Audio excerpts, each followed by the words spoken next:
बिस्मिल्लाहिर्रहमानिर्रहीम। नाज़रीन किराम, गल्फ़ कॉरपोरेशन काउंसिल के दो अहम तरीन पिलर्स यानी सऊदी अरब और कतर के दरमियान फिर से हालात मामूल पर आने की पेशन गोई ने मशरिक़ वस्ता में सियासत को एक नया मोड़ दे दिया है, जिसका आगाज़ साल 2021 के इब्तिदाई हिस्से से हो गया था। लेकिन 2 रोज़ कबल होने वाली Saudi foreign minister prince Faisal bin Farhan Al Saud और कतर के अमीर शेख तमीम बिन हम्माद अल सानी की दोहा में होने वाली मीटिंग ने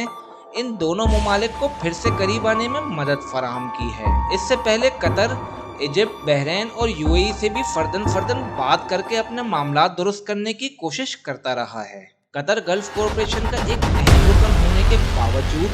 क्यों दूसरे जीसीसी ममालिक से अपना मुंह मोड़ बैठा है, और 2017 के बाद से कतर की खारजा पॉलिसी से सीरिया, बहरीन और यमन के आम लोगों को क्या फ़ायदा हुआ,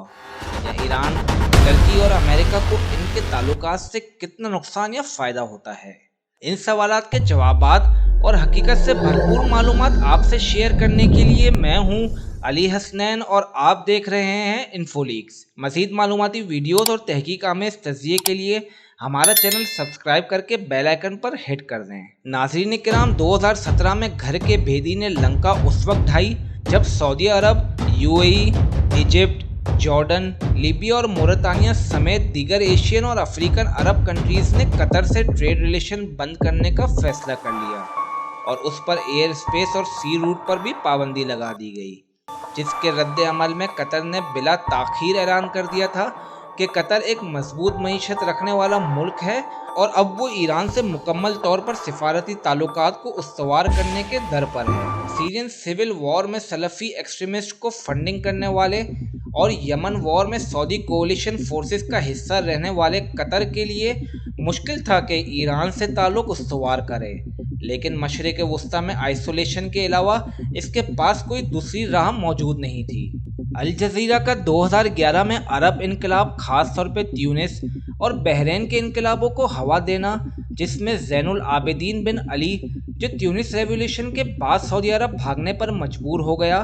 और आले सऊद का हकीकी चेहरा बेनकाब करने के जुर्म में दूसरे अरब ममालिक को नागवार गुजर रहा था। 2015 में सलमान बिन अब्दुल अजीज़ के सऊदी अरब के तख्त संभालते के साथ ही कतर और सऊदी अरब ताल्लुकात में एक नए दौर का आगाज़ हुआ था, जो फ़कत 1 साल बाद ही अपने इख्तिताम की तरफ उस वक्त आया जब कतर ने 2016 में ईरान से अपने डिप्लोमेटिक रिलेशंस का बाकायदा आगाज़ किया। चाहे मामला बशार उल असद का हो, हिजबुल्लाह का हो, लीबियन सिविल वॉर का हो या हौसियों का, सऊदी अरब और कतर हर मुहाज पर एक दूसरे के शाना बशाना खड़े नजर आए। अल जज़ीरा के प्रोपेगेंडे के बाद ईरान से बेहतर ताल्लुकात कतर का वो दूसरा जुर्म बन गया, जिसकी वजह से उस पर सऊदी अरब और दूसरे गल्फ कंट्रीज एक्सटर्नल प्रेशर की वजह से पाबंदी लगाने पर मजबूर हुए। कतर के डिफेंस मिनिस्टर खालिद बिन मोहम्मद अल अतिया ने इसको बगैर खून के लड़ी जाने वाली जंग करार दिया,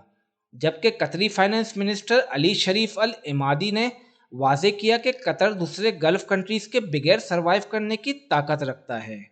सारा सईदी के एक article is Iran the big loser from reconciliation efforts in the gulf में इंकशाफ हुआ है कि ईरान को कतर की स्पेस रूट खुलने से $100 मिलियन सालाना नुकसान होगा, जो वो किराए की मद में कतर एयरवेज से लेता रहा है, जबकि ईरान खुद माशी पाबंदी का शिकार है और इस सूरत में कतर का ईरान से फ़ज़ाई रूट बंद कर लेना ईरान को बड़ा धचका देने के लिए काफ़ी है। लेकिन तारीख के औराक इस बात पर गवाह है कि जब ईरान ना कोई ब्लॉक था और ना ही उसकी पावर को इंटरनेशनली रिकॉग्नाइज किया जाता था, तब भी वो बखूबी खुद को सस्टेन किया हुआ था। अब जबकि ईरान, रशिया, टर्की और दीगर छोटे ममालिक इस ब्लॉक का हिस्सा हैं, तो इराक कतर जैसे मुल्क को ज़्यादा खातिर में नहीं लाएगा।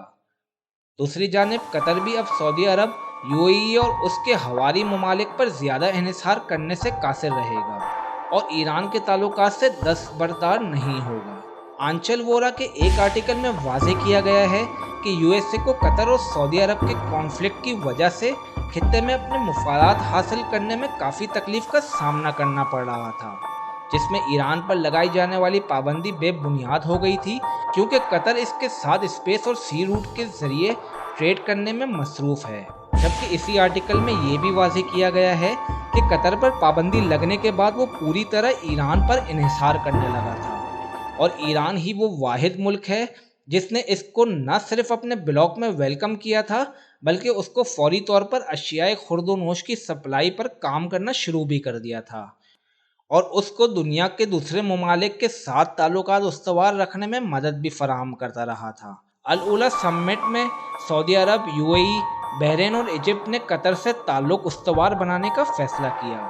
कतर से ताल्लुक हमवार करने के लिए सऊदी अरब और दूसरे ममालिक ने मिलकर 13 शराइत आयद की थी, जिसमें ईरान से फौरी ताल्लुकात ख़त्म करने, टर्की की एयरबेस ख़त्म करने से लेकर अल जजीरा को बैन करने और मिस्र में मौजूद इख्वानुल मुस्लिमीन के सपोर्ट से बाज रहने तक की शराइत मौजूद थी। लेकिन ऐसा क्या हुआ कि बिना किसी शर्त को मनवाए सऊदी अरब और दूसरी तमाम कंट्रीज़ ने कतर से करीब आने का फैसला किया? तो इसका आसान सा जवाब जिहाद गायलन ने एक तज़किरे में बताया हुआ है, क्योंकि जो बाइडन की इंतज़ामिया ने सऊदी अरब से ईरान के मुकाबिल वो मदद करने से इनकार कर दिया है जो गुज़िश्ता दौर में ट्रम्प इंतज़ामिया ने किया था, जिसके बाद उनको दोबारा एक मजबूत इत्तेहादी की ज़रूरत थी। वाज़ेह रहे कि फ़ुटबॉल 2022 का वर्ल्ड कप भी कतर में ही होना है, जो सऊदी अरब की दुश्मनी में कमी की एक और बड़ी वजह भी हो सकती है। ताल्लुकात के नए अदवार में कतर का दोबारा टर्की या ईरान से रिलेशन को ख़राब करने का कोई इरादा नहीं होगा, और अगर ऐसा हुआ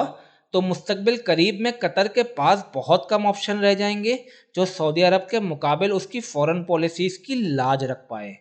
चैनल को सब्सक्राइब कर दें, और अगर आपको हमारी ये वीडियो पसंद आए तो इसे लाइक करके दूसरों से शेयर ज़रूर करें। शुक्रिया।